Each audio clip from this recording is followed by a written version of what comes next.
Hello everyone, welcome back to my channel Wangxian lovers. तो आज मैं आपके साथ Wangxian fan fiction the devil का नेक्स्ट पार्ट शेयर करने वाली हूँ। तो चलिए फिर आज का पार्ट हम शुरू करते हैं। लेकिन इससे जो पहले वाला पार्ट था उसमें हमने देखा था कि जो बोल सकते हैं मैडम यू थी, उन्होंने वी जिंग को जो है वो वैन चाओ के साथ पूरी तरह से बेच दिया था। क्योंकि वैन चाओ पूरी तरह से बोल सकते हैं एक ठरकी पर्सन है एंड वो बड़ा बिजनेसमैन तो है ही, लेकिन उसे कुछ भी नहीं चाहिए क्योंकि ऑब्वियसली उसके पास पैसा पावर सब कुछ है एंड वो माफिया से भी कनेक्टेड है। तो उसे इन सब चीज़ों से मतलब नहीं है एंड ना ही उसे पैसे चाहिए। उसे तो बहुत ब्यूटीफुल ओमेगास का शौक है एंड वो उन्हें काफ़ी अच्छे से पूरा भी करता है।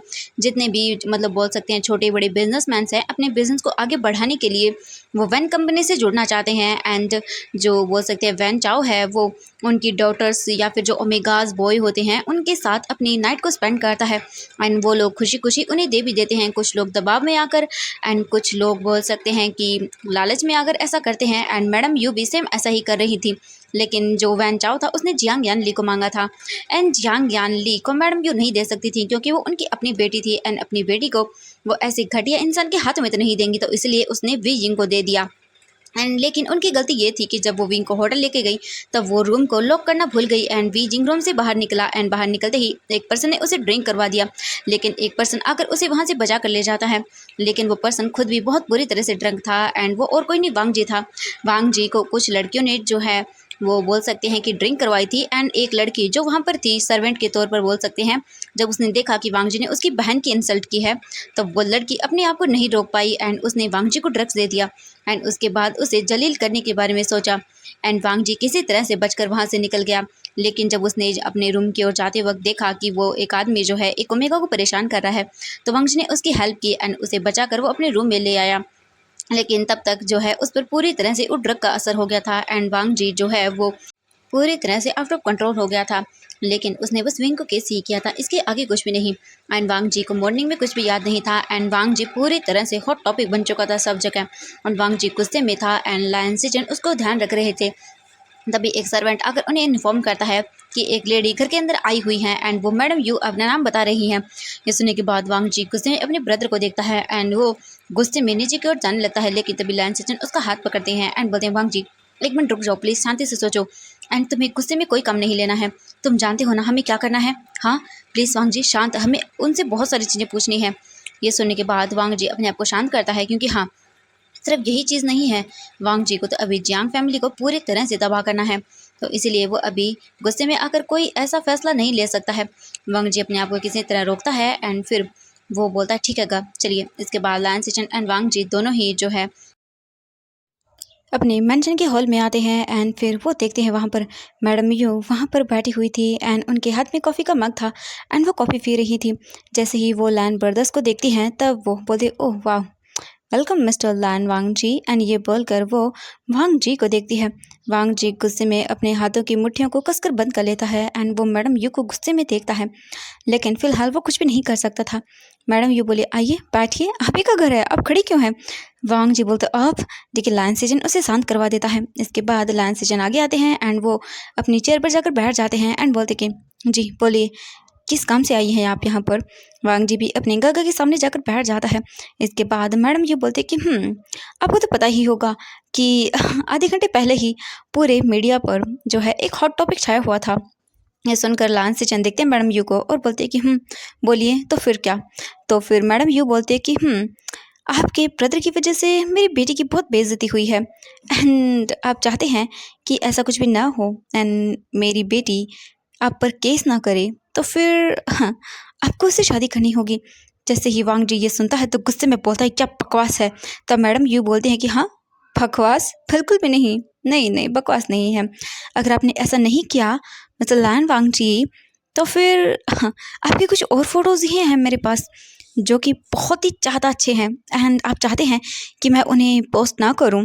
हाँ मैं जानती हूँ कि आप कुछ ही देर में उन सब चीज़ों को हटवा देंगे, लेकिन इससे आपकी रेपुटेशन तो पूरी तरह से उठ जाएंगी एंड आपने मेरी बेटी के साथ गलत किया है, उसके साथ आपने नाइट को स्पेंड किया एंड देन बोलेंगे उसे फोर्स किया है, तो फिर आप जानते हैं कि आपकी कंपनी को कितना बड़ा लॉस होगा एंड ये तो आप नहीं चाहेंगे ना। ओह तो आपको ये लगता है कि मैं आपकी उस बेटी से शादी कर लूँगा जो पूरी तरह से कैरेक्टरलेस है। ये सुनने के बाद मैडम यू बोलते हैं कि ओह मिस्टर लान आप जो खुद कैरेक्टरलेस हैं मेरी बेटी को कैरेक्टरलेस बोलेंगे? हाँ। तभी वहाँ पर जो है लायन सेचन एंड वांग जी के अंकल, बोल सकते हैं लायन कुरैन, आते हैं। लायन किरण एक सीरियस फेस के साथ वहाँ पर आता है एंड बोलते हैं यहाँ पर क्या हो रहा है।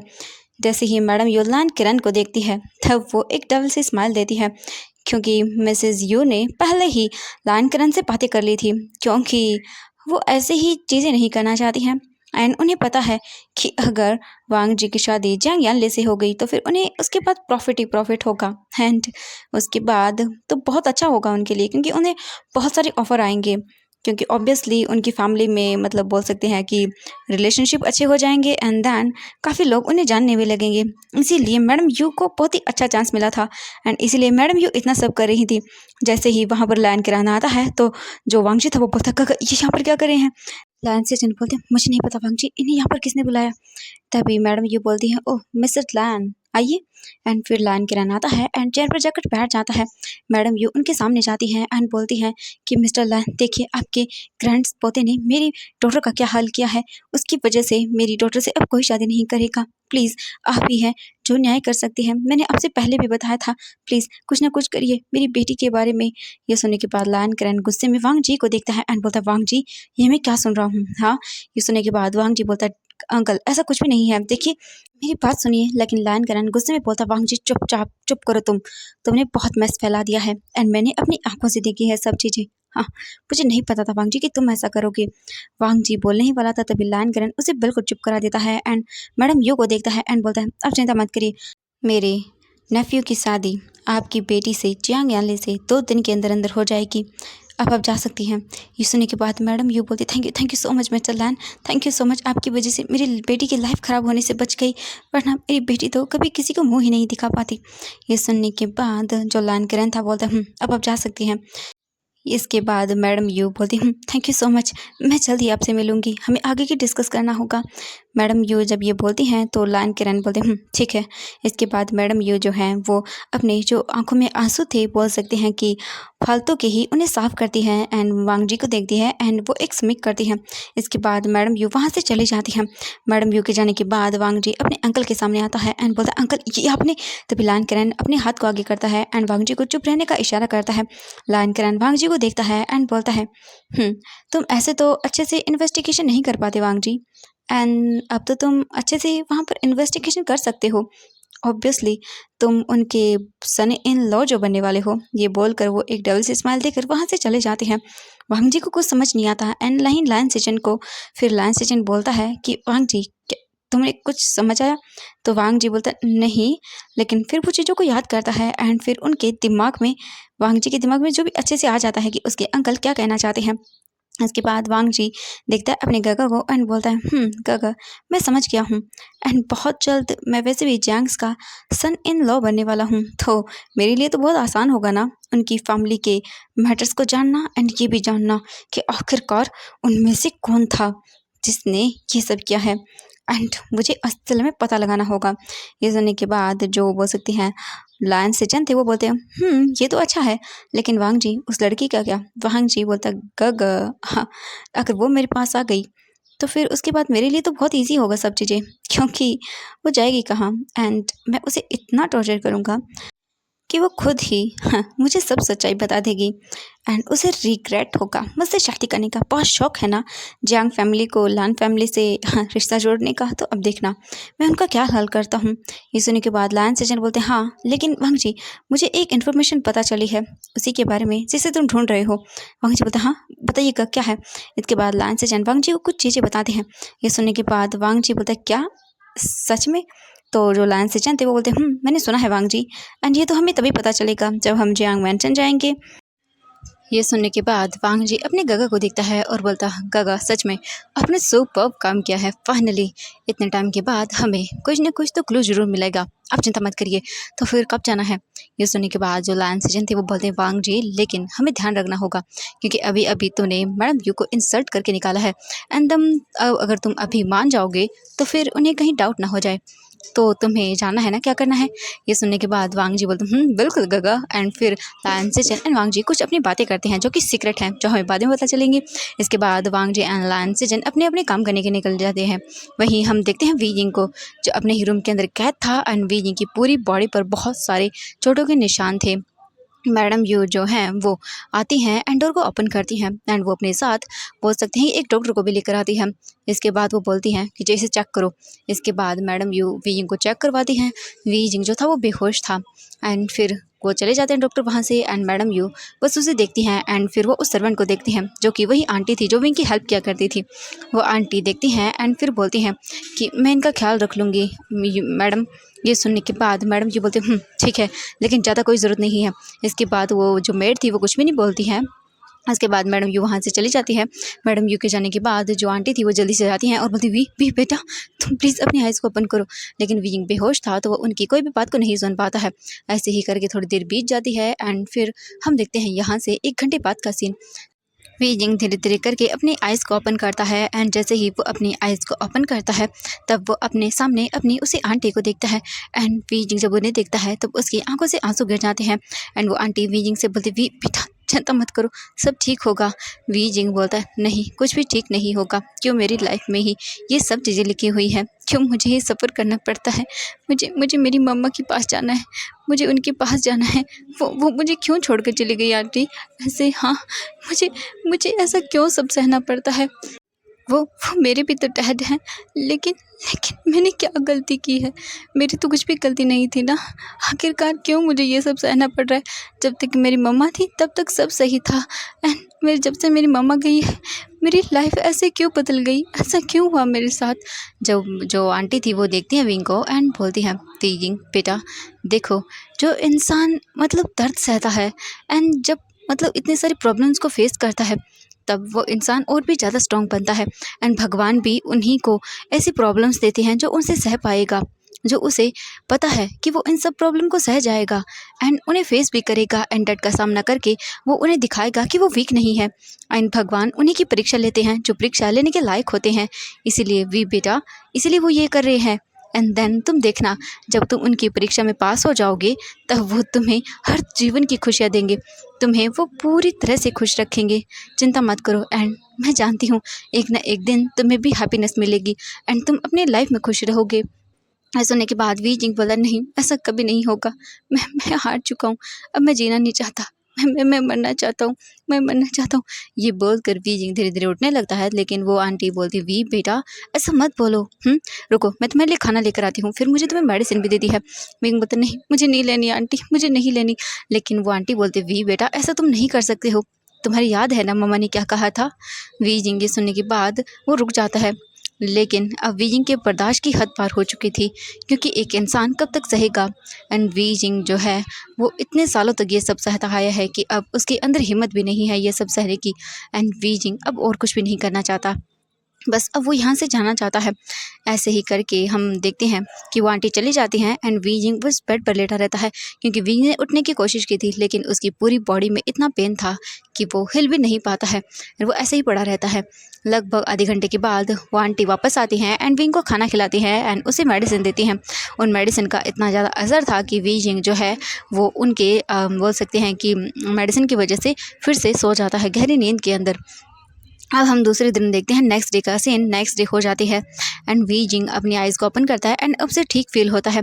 वी जिंग जैसे ही ठीक फील करता है तभी वो उठने की कोशिश करता है, लेकिन अभी भी उसकी बॉडी में पेन था, लेकिन फिर भी वो उठ जाता है क्योंकि उसे फिर से जो है काम करना शुरू करना होगा। वी जिंग उठता है एंड फिर जाता है अपने आप को फ्रेश अप करता है एंड वो बहुत ही धीरे धीरे चल रहा था क्योंकि उसकी पूरी बॉडी में पेन था एंड काफ़ी सारी जगह पर इतनी बुरी तरह से मारा गया था जिस वजह से वी जिंग ठीक से भी नहीं चल पा रहा था। वी जिंग फिर कैसे भी करके उठता है एंड फिर वो जाता है। जाने के बाद वी जिंग जो है खाना बनाता है उन सब के लिए। तभी मैडम यू आती हैं एंड उसकी पूरी फैमिली डाइनिंग टेबल पर आ जाती है। वो खाना खाने लगते हैं एंड वी जिंग बस चुपचाप ऐसे ही बैठा रहता है। तभी वहाँ पर एक गार्ड आता है एंड वो इन्फॉर्म करता है कि लैन फैमिली यहाँ पर आ चुकी है। ये सुनने के बाद मैडम यू बोलती है ओह अच्छा ठीक है चलो।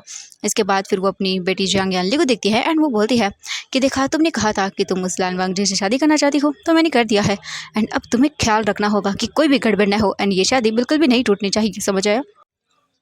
तो जियांग यान ली बोलती है अब चिंता मत करिए मॉम, ये शादी अब बिल्कुल भी नहीं टूटेगी। एंड उस लान वांग जी को तो मैं अपना बना के ही रहूँगी, ये बोलकर वो एक डबल से स्माइल देती है। इसके बाद फिर हम बोलेंगे कि जो बोल सकते हैं मैडम यू थी, वो फिर अपने पति जियांग फेंगमैन के साथ हॉल में जाते हैं। एंड वहाँ पर देखते हैं कि लान फैमिली आ चुकी थी। लायन से चंद थे वहाँ पर, वांग जी भी था जो कि गुस्से में था एंड चुपचाप बैठा हुआ था। एंड वांग जी के अंकल थे जो कि लान करन थे, एंड वांग जी की मदर एंड उसके फादर भी थे, जिनसे वांग जी बिल्कुल भी पसंद नहीं करता है। ऐसे ही करके थोड़ी देर हो जाती है एंड थोड़ी देर के बाद वहाँ पर वो लोग बातें करना शुरू करते हैं। वांग जी को इन सब बातों में कोई इंटरेस्ट नहीं था। तभी वांग जी की नज़रें एक सर्वेंट पर जाती है। वांग जी मतलब उस देखता ही रह जाता है उसे। उसका पूरा फेस तो वांग जी को नहीं दिख रहा था, लेकिन वांग जी को नहीं लगा कि ये सर्वेंट है। इसकी हालत देखकर ये सर्वेंट ही लगा। वांग जी मतलब जब उसे देखता है तो देखता ही रह जाता है। तभी वांग जी की नज़रें जो है वो वीजिंग के जो गले में लॉकेट था उस पर जाती है।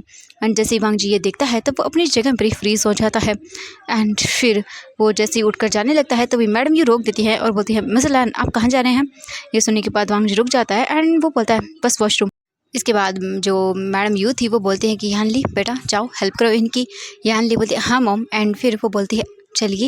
एंड बहुत ही स्वीट तरीके से बोलती है, लेकिन वांग जी को गुस्सा आ रहा था, लेकिन वो कैसे भी करके कंट्रोल करता है क्योंकि उसे ये करना ही था, क्योंकि उसे बहुत सारी चीज़ें जो पता करनी थी, इसलिए वांग जी बोलता एंड फिर यान ली वांग जी को ले जाने लगती है। वांग जी जा रहा था लेकिन उसकी नज़रें उस लड़के पर थी जो कि अभी डाइनिंग एरिया साफ कर रहा था। यान ली आगे की ओर चल रही थी एंड जो वांग जी था वो पीछे चल रहा था। तभी वांग जी जो है देखता है कि यान ली पीछे नहीं देख रही हैं, तो वांग जी इसी चीज़ का फ़ायदा उठाता है एंड वो वहाँ से सीधा डाइनिंग एरिया की ओर जाने लगता है। एंड वी जिंग तो काम करने में बिजी था एंड वो किसी चीज़ पर नहीं ध्यान दे रहा था।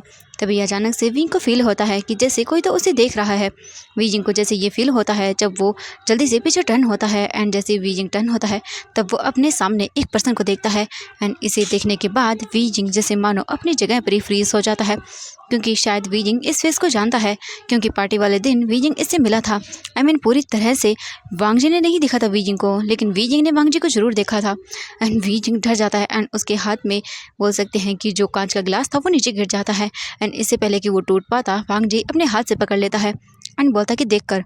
वी जब ये सुनता है तब जाकर वो अपने होश में आता है और बोलता सॉरी माफ़ कर दीजिएगा, प्लीज़ माफ़ कर दीजिएगा। ये बोलकर वी उनसे माफ़ी मांगने लगता है। तभी यान ले आती हैं एंड बोलते तुम इडियट। एंड ये बोलकर वो सीधा विंग को स्लैप कर देती है। एंड वांग जी जब ये देखता है तब वो गुस्से में बोलता है कि मिस जियांग यान ली क्या कर रही हैं। ये सुनने के बाद यान ली बोलती है ये सर्वेंट, हाँ पता नहीं इसका ध्यान कहाँ रहता है, अभी आपको लग जाती तो। वांग जी बोलता है ऐसा कुछ भी नहीं था, लेकिन यान ली बोलती है ये एक काम सही से नहीं करता है, काम चोर कहीं का, जाओ अपना काम करो। ये सुनने के बाद वी जिंग चुपचाप चला जाता है वहाँ से एंड वांग जी उसे देखता है, लेकिन फिर वो कुछ भी नहीं बोलता। हाँ, वांग जी वापस आकर अपनी जगह पर ही बैठ जाता है, क्योंकि अब उसे कुछ भी नहीं करना था। एंड वांग जी की नज़रें और कहीं नहीं थी, सीधा वी जिंग के जो गले में लॉकेट था उस पर ही थी। एंड वांग जी इस लॉकेट को याद करता है कि कहीं ना कहीं उसे देखा है इसने। एंड वांग जी रिमेंबर करता है, वांग जी को याद नहीं आ रहा था उसने कहाँ देखा है। तभी वांग जी को कुछ रिमेंबर होता है एंड वो जल्दी से अपना फ़ोन निकालता है एंड वो उस फ़ोन के अंदर एक फ़ोटो को निकालता है जो कि एक 5 साल के बच्चे की थी। जैसे ही वांग जी वो उस फ़ोटो को देखता है एंड उसे जूम करता है तब उस लड़की के गले में भी सेम वही लॉकेट नज़र आता है जो कि अभी ये सर्वेंट जो गया इसके गले में था। वांग जी जब ये देखता है तब वो जल्दी से जो है उसी लड़के को देखता है जो कि वहाँ से जा रहा था। एंड वांग जी सोचता है ऐसा कैसे हो सकता है, नहीं ऐसा नहीं हो सकता, हाँ ऐसा नहीं, मैं शायद गलत सोच रहा हूँ, लेकिन ऐसा तो नहीं हो सकता कि ये लॉकेट सेम 2 लोगों के पास हो। नहीं, मुझे अच्छे से पता करना होगा। ये सोचकर वांग जी जो है वो जल्दी से जाता है एंड फिर सबके साथ बैठ जाता है। सभी लोग बातें कर रहे थे एंड फिर वांग जी कुछ भी नहीं बोलता। उसके अंकल जो हैं वांग जी के, वो वांग जी की शादी जियांग यानली से आज से 3 दिन बाद तय करते हैं। एंड वांग जी चुपचाप था क्योंकि उसे तो कुछ करना ही नहीं था, क्योंकि उसके पास काफ़ी सारे प्लान्स थे। वांग जी चुपचाप करके बैठा रहता है एंड इसके बाद लगभग मतलब एंड इसके बाद आधे घंटे के बाद जो है वो लान फैमिली वहाँ से चले जाते हैं। लान फैमिली के जाते ही मैडम ये तो बहुत खुश हो जाती हैं एंड वो यानली से बोलती हैं वाओ यानली तुमने बहुत अच्छा काम किया, अगर तुम उस दिन उस होटल में नहीं जाती तो फिर मेरा प्लान तो पूरी तरह से चौपट हो जाता। एंड ये तो बहुत ही अमेजिंग बात है, मज़ा आ गया। ये सुनने के बाद यानली बोलती हाँ मॉम एंड आप चिंता मत करिए, उस लानवांग जी को तो मैं अपनी उंगलियों पर नचाऊंगी। ये सुनने के बाद मैडम ये बोलती है यानली ये इतना आसान नहीं होगा, वो लानवांग जी है एंड बहुत ही शातिर दिमाग का है, मैंने बहुत मुश्किल से उसे फंसाया है एंड अब तुम्हें सब कुछ करना होगा। इसके बाद जियांग फेंगमैन बोलते हैं तुम जो भी करो मुझे नहीं पता, लेकिन किसी को भी सच्चाई सामने नहीं आनी चाहिए, समझ आया। ये सुनने के बाद मैडम यू बोलती है आप चिंता मत करिए डार्लिंग, सब ठीक होगा। एंड इसके बाद जियांग फेंगमैन वहाँ से चले जाते हैं अपने काम करने के लिए। मैडम यू यानली को देखती हैं एंड बोलती हैं कि तुम वैसा करना जैसा मैंने तुमसे कहा है, समझ आया। यानदीप होती है ठीक है मॉम, मैं बिल्कुल ऐसा ही करूँगी। इसके बाद हम देखते हैं यहाँ से डायरेक्ट 2 दिन के बाद का सीन। आज वांग जी एंड जियांग यानली की वेडिंग थी एंड पूरी प्रिपरेशन हो चुकी थी, सभी चीज़ें बहुत ही अच्छे से चल रही थी।